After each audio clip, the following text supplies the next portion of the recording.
So if this guy's telling the truth, that means the largest air-to-air battle since World War II just played out a couple days ago between India and Pakistan, which would be wild. But either way, we are getting more and more confirmation that at least a couple Indian aircraft were shot down by Pakistani jets. Now, starting with this story of the massive dogfight, which I want to be sure to hammer home here, is a single Pakistani security source saying this to CNN. He says 125 Indian and Pakistani fighters battled for over an hour, with both sides confined to their own airspace as long-range missiles were exchanged at distances surpassing 100 miles. Neither side crossed the border, the source said, citing a 2019 clash when an Indian pilot was shot down, captured in Pakistan, and paraded on television, an embarrassment both militaries were keen to avoid repeating. So a couple things to keep in mind here. First off, not independently confirmed, and CNN goes out of their way to say that it's one Pakistani source. But this also isn't completely out of the blue. Like if we heard of this happening between Ukraine and Russia right now, it'd be surprising because we haven't seen that degree of air-to-air combat. But we have confirmation now, it seems, that there were aircraft shot down by other aircraft on May 7th, so the opening day of Operation Sindoor, where India began striking targets inside of Pakistan, what they were calling terrorist camps. Now, in terms of footage, we have not seen anywhere near the volume of footage coming out of this conflict that we have others in recent years. That might change, but as of now, both Pakistan and India are keeping a pretty tight lid on anything. We've got a couple drone footage, it looks like, coming out of India, but that's about it.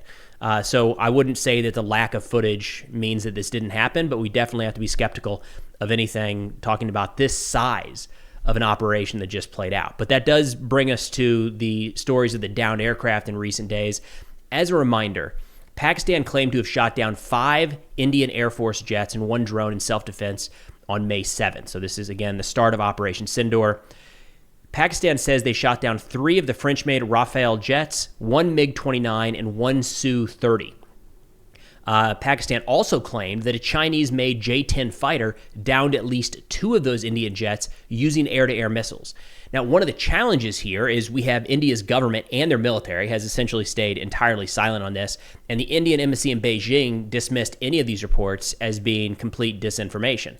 And we're watching reports come up and go down, and it's hard to really dial in what exactly happened here, but we have started to see some pictures and videos of the wreckage, and it looks like an independent analysis here of the wreckage, the pictures coming out of this, did identify some of the debris as being from a Rafale fighter. There's some reports that French officials confirmed that one of these was shot down, but I went down the rabbit hole trying to find the original source there, and it's just kind of circular reporting. So I wouldn't be confident at this point in saying that the French confirmed the shoot down. But it looks like the United States did, albeit an anonymous source here or anonymous officials. In a report cited by Reuters, they say Chinese-made J-10 fighter operated by the Pakistan Air Force shot down at least 2 Indian military aircraft on Wednesday, according to 2 U.S. officials. They say one of the officials, speaking on the condition of anonymity, said there was high confidence that Pakistan had used the Chinese-made J-10 aircraft to launch air-to-air missiles against Indian fighter jets, bringing down at least 2. Another official said that at least 1 Indian jet that was shot down was a French-made Rafale fighter. Both officials said Pakistan's F-16 aircraft, made by Lockheed Martin, were not used in the shootdown. Not used in the shootdown does not mean they were not used at all in the defense of Pakistan during that initial barrage. But either way, in the opening moments of this fight so far, we are seeing a pretty significant amount of manned aircraft fighting against manned aircraft, or so it seems. Now, as a little bit of a background here, we're talking about Operation Sindoor. India kicked this off a couple days ago by striking 9 terrorist targets in Pakistan and Pakistan-administered Kashmir. They say that they were going after groups like Jaish-e-Mohammed, Lashkar-e-Taiba, and others, training camps, groups that are affiliated with the organization carried out the terrorist attack in Pahalgam on April 22nd that killed 26 people. Now, what we've been waiting for a couple of days now, since India carried this out, is some sort of response from Pakistan, and we're starting to see that over the course of the last 24 hours, although at this point, I don't think we have seen the entirety of that response. There's a lot of commentary coming from Pakistani officials essentially saying, like, you will know when the response comes because it's going to be overwhelming. And we've talked about this in a previous video where the likely move here is some sort of proportional response to avoid a walk up the escalation ladder. Maybe that means going after the same number of targets, maybe after some of the launch locations for the aircraft or the missiles inside of India. But we haven't seen that quite yet. What we have seen from Pakistan is quite a bit of artillery fire and gunfire across the line of control. In fact, we've got some videos here showing the Pakistani artillerymen firing rounds into India. And notably, Pakistan says they did cause quite a few casualties through this fire. They also there's some claims that Pakistan has carried out retaliatory strikes with drones and maybe a missile against Indian military posts along the line of control. No independent confirmation of that at this point. Now, we have seen in the last 24 hours quite a few Pakistani and Indian drones launched into each other's airspace. Both sides right now are saying that they have essentially shot all of them down and everything has been protected. What we might be seeing here, and these are more substantial drones. These aren't the little quadcopters, and these aren't the maybe medium to long-range reconnaissance drones. We're talking about loitering munitions here, some that look similar-ish maybe to the Shahed-style drone we've seen used by Iran and the Garan-style used by Russia, similar to that. So think low-cost, long-range loitering munition is designed to find a target, crash into it, and blow up. It's a one-way munition. We've seen a handful of those now shot down, especially by Pakistan. And they've showcased some of these Indian munitions that they've brought down.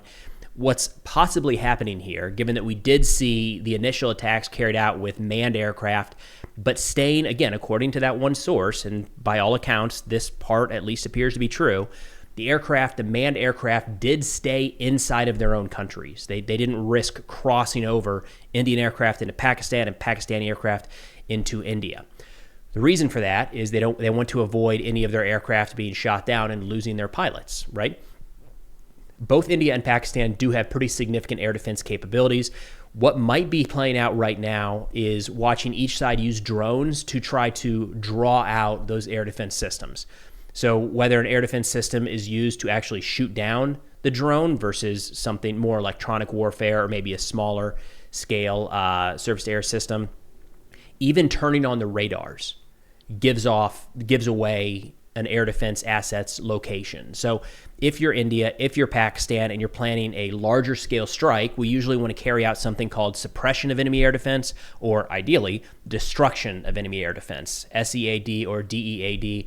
And what that means is that you use an asset. A lot of times this ends up being artillery, naval gunfire as well, long-range missiles like Tomahawks could be used. You go in and you knock out the enemy's air defenses, so it becomes more of a permissive strike environment for your manned aircraft that can bring in bigger munitions, bigger bombs, bigger missiles to effectively strike targets in that desired location. So we might be seeing that SEAD game play out right now with the drones. Of course, we'll have to wait to see if this is part of a larger strategy by either Pakistan or India. But notably, both sides right now do appear to be targeting those drone strikes at military locations.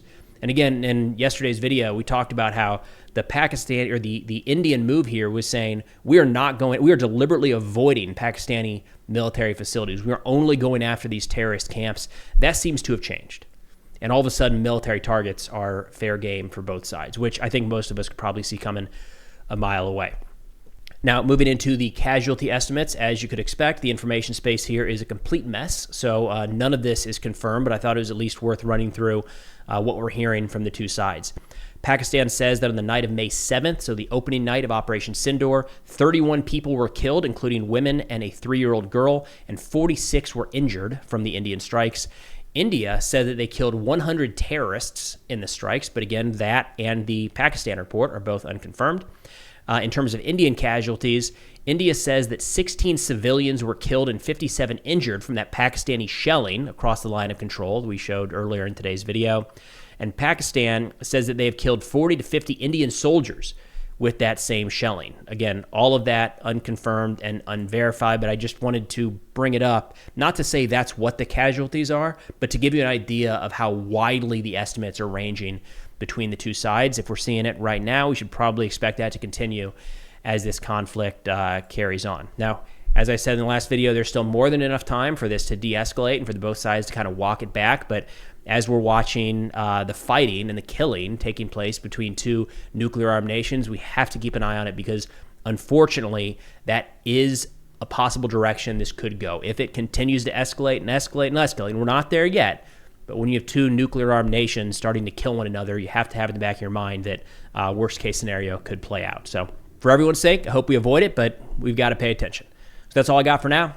Thanks for watching, and I'll see y'all next time.